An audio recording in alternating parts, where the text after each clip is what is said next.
Hello there. Today we will talk about Roy's adaptation model.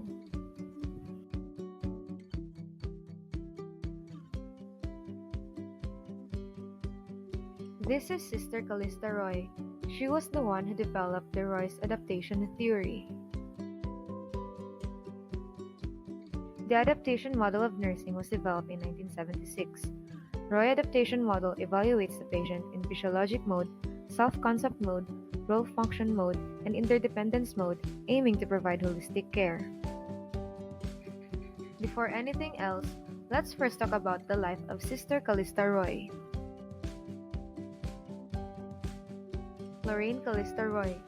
She was born on October 14, 1939 in Los Angeles, California. She was named after Saint Callistus, an early Christian martyr whose name was on the Roman Catholic calendar the day she was born. Callista was the second child in a family of 7 boys and 7 girls. When she was born, her parents, Wilfred Roy, a truck driver, and Perth Irene Hemingway Roy, a licensed vocational nurse, were living with her grandparents in a multi-generational household of 10. Her mother taught her the importance of caring for people and influenced her choice of career. She was also raised in a family with strong Catholic ties. At the age of 14, Callista began working in the kitchen at a local hospital and then became a nursing assistant.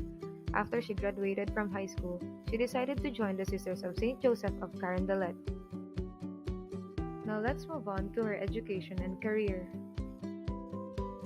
In 1963, Sister Callista earned a Bachelor of Arts in Nursing from Mount St. Mary's College in Los Angeles. In 1966, she entered the University of California, Los Angeles and earned a master's degree in pediatric nursing. She then returned to Mount St. Mary's Hospital, teaching both pediatric and maternity nursing. Shortly after this, she developed encephalomyelitis and was bedridden. She was forced to take a leave of absence but returned to work in 1968. A number of years later, she would have an acoustic neuroma removed. It was during these early years at Mount St. Mary's that Roy began developing her adaptive theory. In 1970, St. Mary's College adopted her model as part of the teaching curriculum. She was appointed as chair of the nursing department in 1971 and remained in that position until 1982. In 1973, she earned a second master's degree in sociology and in 1977, a PhD in sociology from University of California, Los Angeles. She then took postdoctoral studies in neuroscience nursing at the University of California, San Francisco. Now let's proceed to her honors and awards. Throughout her long career, Dr. Roy had received many awards.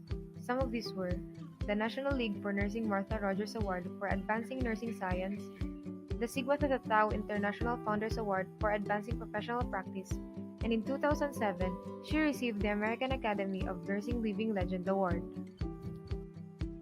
That is all about the life of Sister Callista Roy. Now, here are the factors that influence the development of the theory. The first factor will be her family. Second is her education. Third is her religious background. Fourth are her mentors. And fifth is her clinical experience. After working with Dorothy E. Johnson, Roy became convinced of the importance of describing the nature of nursing as a service to society. She started developing her model with the goal of nursing being to promote adaptation.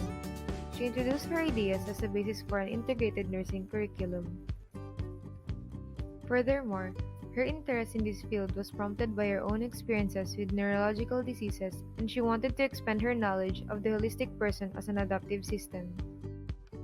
Now, we will discuss the focus of the theory. Roy's adaptation model focuses on flexibility and change as it relates to holistic nursing. It is also currently one of the most widely used frameworks in nursing practice, being applied by hundreds of thousands of nurses in countries all over the world. Moreover, Roy explained that adaptation occurs when people respond positively to environmental changes, and it is the process and outcome of individuals and groups who use conscious awareness, self-reflection, and choice to create human and environmental integration. Now, let's talk about the concepts of the model. Major concepts: person, environment, health, nursing, and adaptation. Person.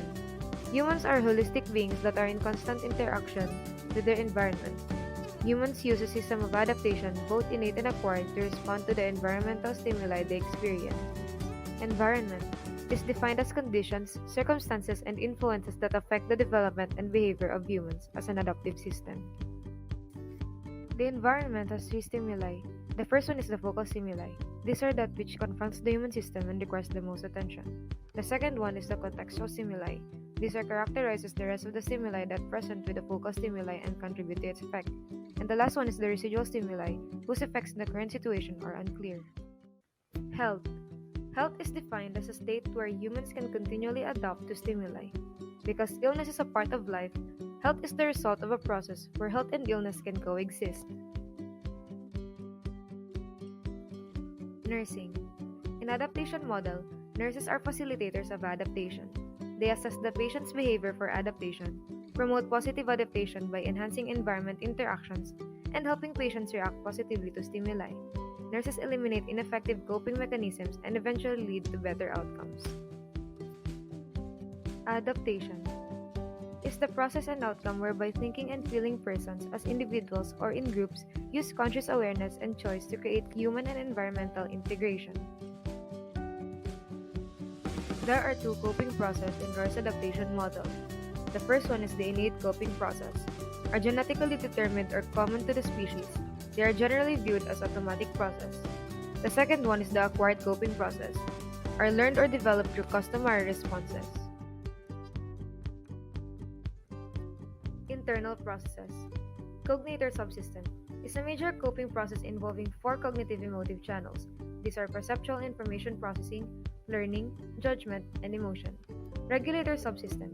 It is a basic type of adaptive process that responds automatically through neural, chemical, and endocrine coping channels.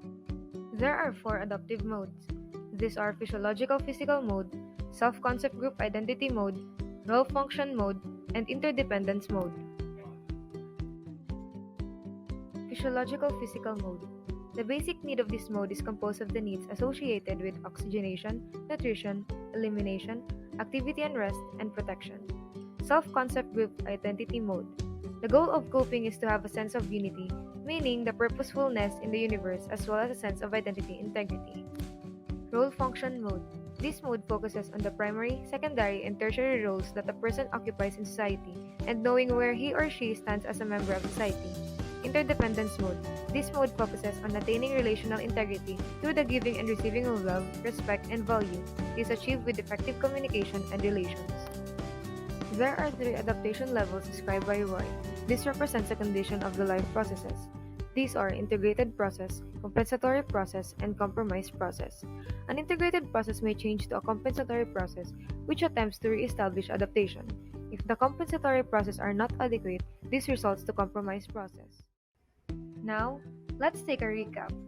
There are 5 major concepts, 2 coping processes, 2 internal processes or subsystems, 4 adaptive modes, and 3 adaptation levels.